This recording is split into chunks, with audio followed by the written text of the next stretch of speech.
ntabwo dukwiye kwitekereza ngo tubabare, ahubwo buri wese yakavuga ngo nanjye ejo nimpamagarwa ese nzaba nariteguye. Amena.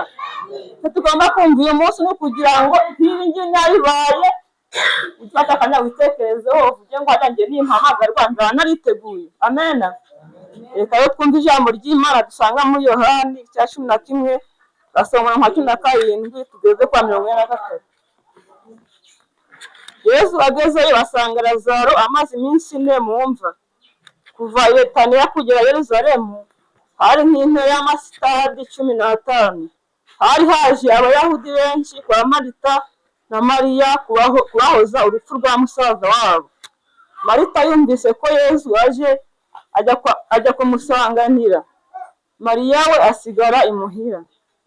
Marita abwira Yesu ati, mwigisha, iyo uba hano musaza wanjye ntaba yarapfuye. Ariko n'ubu ngubu nzi ko icyo wasaba Imana cyose Imana yakiguha. Yesu ati, musaza wawe azazuka. Marita arasubiza ati, nzi ko azazuka igihe cy'isuka ku munsi w'imperuka. Yesu amubwira ati, ngezuka n'ubugingo, unyemera naho yaba yarapfuye azabaho. Byongeye umuntu wese uriho kandi akanyemera ntateze gupfa. Ibyo urabyemera? Marita ati, yego Nyagasani, nemera ko uri Kristo umwana w'Imana waje muri iyi si. Amaze kuvuga atyo ajya guhamagara mwene nyina Mariya, aramwongorera ati, umwigisha ari hano kandi araguhamagara. Mariya abyumvise aherako araduka aramusanga. Ubwo Yesu yari ataragera aho atuye, yari agihagaze aho Marita yari yamusanganiriye.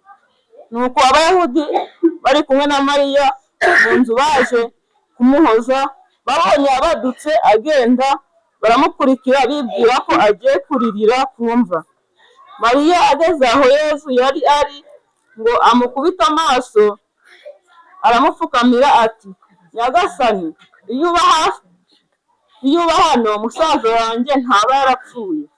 Yesu amubonye arira n'abayahudi bamuherekeje nabo bararira, ashenguka umutima maze avugana ikiniga ati, mwamushinguye hehe? Baramubwira bati, Nyagasani, ngwino urebe. nuko Yesu asuka amarira. Abayahudi baravuga bati nimurebe ukuntu yamukundaga. Ariko bamwe muri bo baravuga bati uwashoboye guhumura ya mpumyi yari ananiwe kubuza uyu gupfa. Yesu yongera gushenguka umutima maze ajya kumva. Iyo mva yari ubuvumo bari bakingishije ibuye. Yesu ati nimukureho ibuye. Marita mushiki wapfuye aravuga ati nyagasani ubu aranuka, uyu munsi ni uwa kane. Yesu aramubwira ati sinakubwiye ko niwemera uri bubone ikuzo ry'Imana? Nuko ibuye barikuraho. Yesu yubura amaso ayerekeza hejuru avuga ati dawe ndagushimira.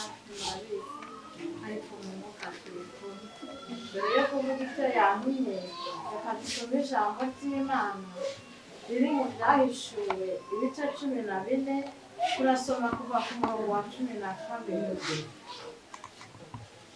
Turavuga ngo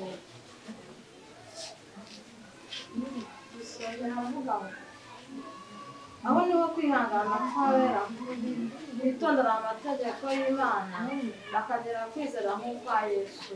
Wumva ijwi rivugira mu ijuru rigira riti andika uti uhereye none hahirwa abapfa bapfira mu mwami wacu. Umwuka nawe aravuga ati yego baruhuke imihati yabo kuko imirimo yabo ijyanye nabo ibakurikiye. Amen. Aha dusoma ijambo ry'Imana rivuga ngo aha niho kwihangana kw'abera kuri. Ijambo rya mbere yantumye ngo mbabwire ni ijambo ryo kwihangana. Yaba famiye yose arayihanganishije, mama waramwihanganishije, inshuti zabo barazihanganishije, abaturage abo mu itorero yambwiye ngo yihangane. N'Imana ibaha ijambo rivuga ngo aha niho kwihangana kw'abera kuri. Mwihangane. Hanyuma ijambo rigusubira avuga ngo uhereye none hahirwa abantu bapfa bapfiriye mu mwami. Wowe uri hano nawe uvuga ngo ko papa wacu yaruhutse, wowe bimeze gutya, nawe wifuze uhora witeguye. Nta muntu uzi igihe azatahira. Hanyuma nkiraho ndatanga umuhamya kuri papa wacu.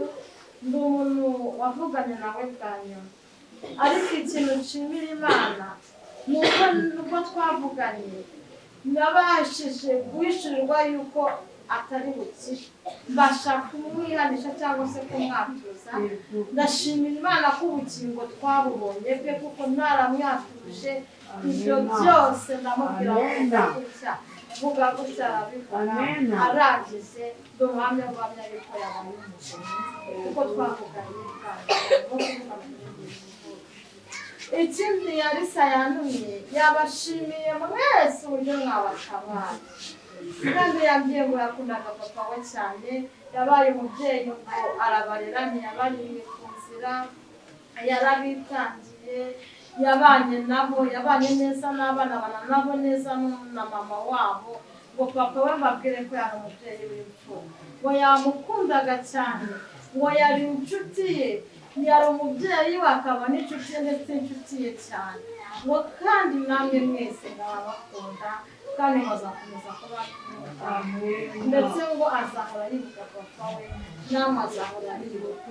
Nanjye ngo njya ijambo rivuga ngo mukomere, nanjye nakundaga papa wanjye, naje kumusura ari muzima, turaganira, naramukunze cyane kuko magera kubyumva byari byangoye, ariko ndashima n'Imana ko yahumeka. Naraje aranyakira cyane, yagiraga urukundo, yambaye hafi, turifotoranya mbese. Nanjye wajya nanjye yari imfura, kandi nabe ndabona imfura tuzakomeza kumwaka. Abisa ati Imana ibahe wenda araba mutari bushobora gukomezanya na gahunda hariya, sibyo? Ariko mu izina ry'umuryango wawe papa nongeye kubashimira nanjye, sibyo? Ariko nk'uko mu cyubahiro cy'Rwanda bigenda, hari n'umwana waherekeje umubyeyi kuko abatari bushobora kuboneka hariya, sibyo? Urumva umwana yaherekeje umubyeyi Sagaga, umuryango ukaba mugira rero niyo tubamenyesha kugira aha ngaha na gahunda yenda y'icyanura tuzaribamenyesha sibyo tuzamenyesha icyanura kuko bari batabashobora kuboneka hariya haruguru murakoze.